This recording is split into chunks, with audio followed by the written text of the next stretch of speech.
guys, Nthefastlane here. In this video, we're going to be changing out a power steering hydraulic line for an 03 Cadillac CTS. This is the 03 and I believe the 04 models, and it will probably work with many other models. If you'd like to purchase the parts in this vehicle, you can always click underneath the video.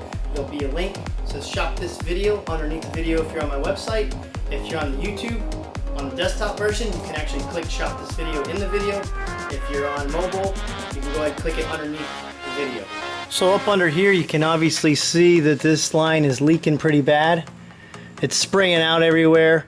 I also have a video on how to check for leaks using a dye, and I show where the leak's coming from. You can hit it with a fluorescent light and it'll actually glow once you put this liquid into your power steering reservoir, and then turn the wheel a couple of times and it'll start showing it where the leak is. Sometimes people go ahead and replace the rack thinking that it's the rack, and it ends up being the hydraulic line. Here's the parts we got. We have the hydraulic hose, which you can buy in my shopping cart. Also, the nut on the one on the vehicle is looking more like a 3/4, and the one on this part is 11/16, which it fits on there nice. So I'm going to show you where you need to take this off at, and then we can go ahead and install this one. Now you're going to need some power steering fluid. It also comes with this rubber O-ring, to which you got to put on this end, so make sure you do that. I'll show you that here in a little bit. If you come to the front of the vehicle, right where the rack is, you can see the hydraulic line right here. This is the one we're going to take out on the bottom. It's this shiny one right here on top. That one right there with the line through it going up. This one. So take that one off, and then we have to get to the other one that goes all the way up there. So I'll show you that one last. I'm going to go ahead and take this one off, drop the vehicle down, and then get to that one where it's more up by the pump. Okay, as you can see, I got that one off at the bottom that goes into the rack, and now I'm going to go up top.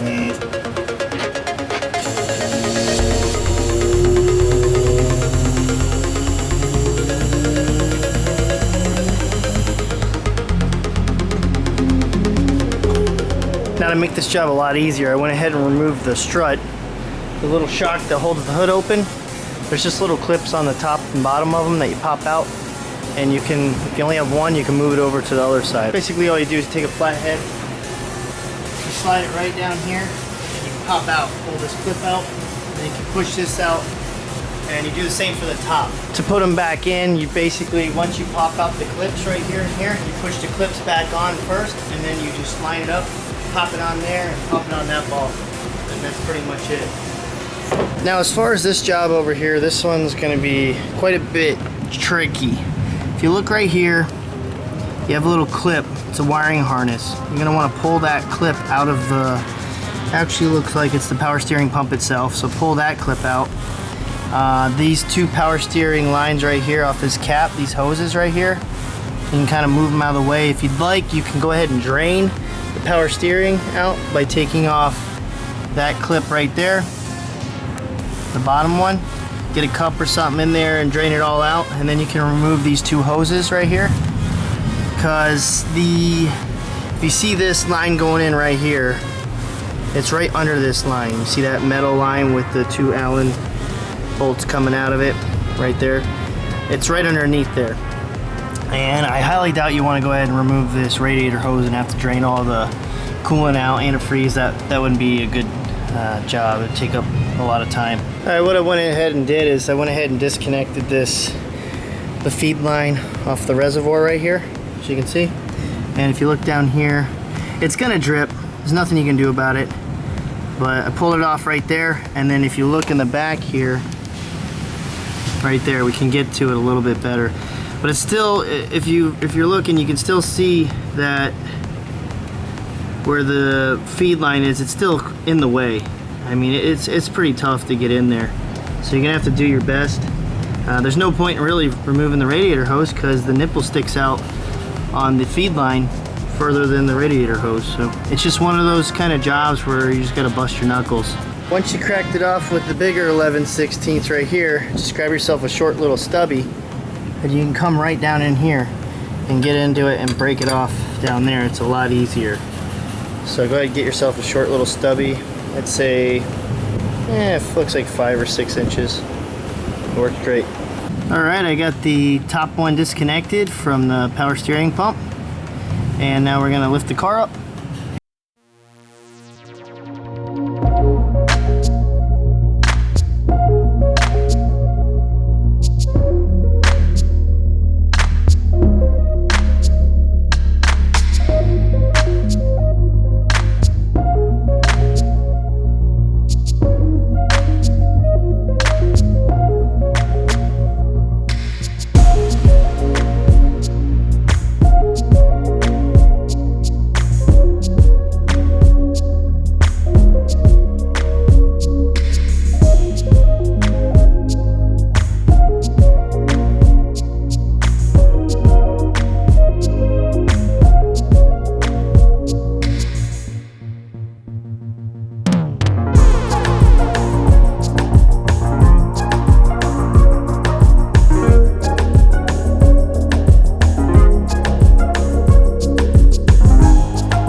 There we go.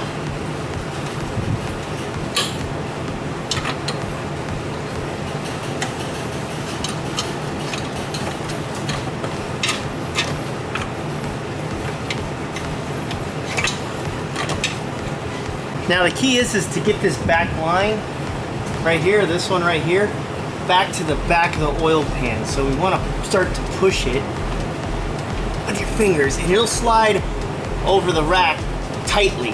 But don't worry about it. You got to push it, get it pressurized behind the rack, and then it'll come underneath the oil pan, and then you'll be able to line that bottom one up with the rack.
it in that hole right there.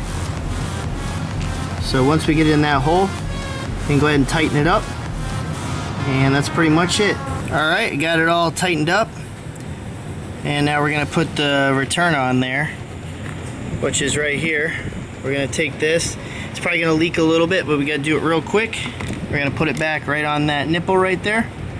Then after that, we'll just take the AC lines, put them up over this stud and put the nut back on, fill the reservoir, and that's it. Went ahead and put the 10 on the AC lines, and don't forget the electrical wire right there has a grommet that goes in the side of the power steering pump. So just make sure you get that right there. You don't want that hitting the exhaust over here. There's an exhaust, and if that's laying on the exhaust, you'll fry your main wires. Put the vehicle off. We're going to go ahead and fill the reservoir up. Just pull the cap off, set that aside. Take some power steering fluid.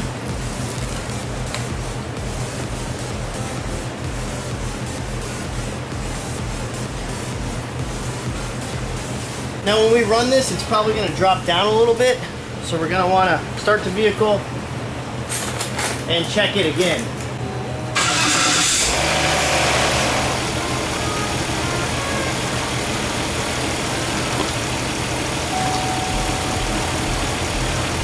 There we go, levels look pretty good.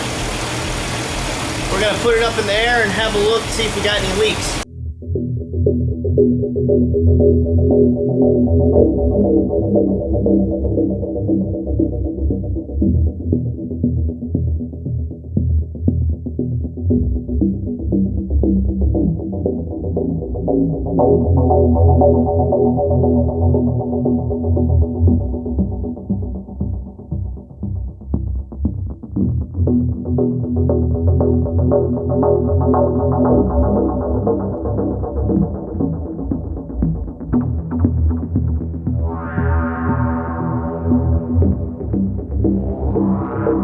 I'd imagine, but there's probably another way that they loop it in, but this is an older vehicle and the person that worked on it before me had it zip tied up in there, so obviously they took out the pieces that support this. Also, I went ahead and put one right there. Make it really tight. This one doesn't matter, but this one right here, if you don't make it really tight to where it's connected to this metal brake or this hydraulic pressure line, then what's going to happen is it's going to rub, and eventually after thousands of miles it'll rub a hole right into it. So make it really tight, or if you want to be smart, you could put a piece of rubber between it and then zip tie it, because metal on metal, after a long time of vibration, it eventually vibrates a hole in the line. So make sure you do that. But other than that, check it, make sure it's out of the way of the belts and that, and you should be good to go. I went ahead and blew some air on that fitting after I tightened it, and I'm just going to fire it up, check it. If it doesn't leak, that's it, it's good, and the job is done. Also, looking under here, I know there's a sway bar right here, this bar right here, but don't tie this hydraulic line to the sway bar, because that sway bar is going to twist every time you hit a bump. This is the sway bar end links, and they go up and down, and it's going to twist this hose. So don't put it on this, don't put it on that. Alright, so we got it up in there again, and as you can see, there's no more leak on this, so we're good to go.